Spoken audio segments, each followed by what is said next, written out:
Welcome to Quarter Life Crisis, a channel that's dedicated to helping young adults navigate a world that, frankly, nobody really prepared us for. On this episode, we're going to talk about student loans. You know, the debt that most Americans took on to be able to afford college, pay for books, pay for dorms, all in order to gain an education that would provide you with a higher salary once you graduated, which in turn theoretically would better your life and help you avoid becoming poor in the future. Which ironically enough is one of the very reasons that young adults are, let's just say, not in the best financial place. So let's take a look at who student loans affect, what are the ramifications of having said loans, and if obtaining a higher education actually benefits our lives. According to a Washington Post article from May 2022, 1 in every 5 Americans currently has student loan debt, which breaks down to about 45 million people, meaning that out of the adult population of 258 million, roughly 18% of us have student loans. And yes, I did say us. The article went on to say that the majority of debt was held between the age group of 25 to 34 years of age, with the next largest group being between the ages of 18 and 24.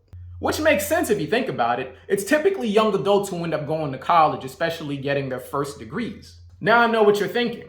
Take on debt to increase my income, then I can pay it off without a problem. Which is technically true. But most of us don't pay off the loans within 5 to 10 years. In fact, in a survey conducted by One Wisconsin Institute, it was found that the average amount of time it takes us to actually pay off our student loans is 21.1 years. Even those who attended college without obtaining a degree ended up paying off their loans in 17.1 years. At first, these numbers shocked me.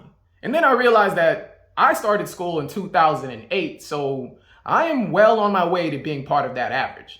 So why is it taking so long for us to pay back our loans?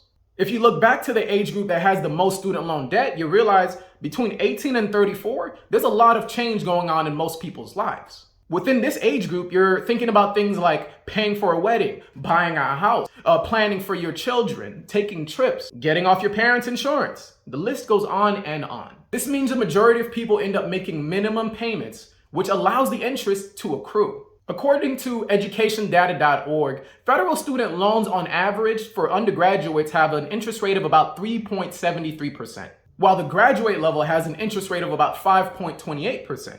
So let's do some math. The average student loan debt per person in America is $28,950. Since we know on average it takes 21 years to pay off your student loans at an interest rate of 3.73%, if you were making minimum payments, you would pay roughly $166 per month. At that rate, over 21 years, you would end up paying in excess of $12,846. Meaning for the $28,000 you took out of student loans, you actually end up paying roughly about $42,000 in that time span. And that's with a low interest rate. People who took out private loans can sometimes have an interest rate between 3% and 12.99%.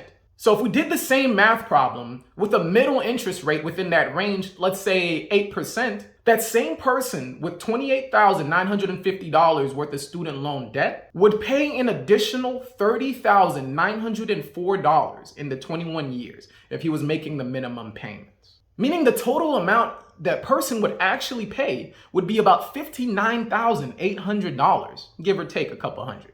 Now, what do we do about it? Step 1, take the time to realize how much you owe and just what your interest rates are. Then step 2, you have to find out what repayment plan works best for you. The federal government gives a lot of options in terms of repaying back your loans. They have things such as the standard repayment plan, the graduate repayment plan, extended repayment plans, revised pay-as-you-earn repayment plans, pay-as-you-earn repayment plans, and there are even some options for 100% loan forgiveness. My next video is going to go over all of the payment plans that I just mentioned in detail so you can figure out what works best for you. Please don't forget to like and subscribe so I can justify buying all of this equipment instead of putting money towards my own student loan. See you next time.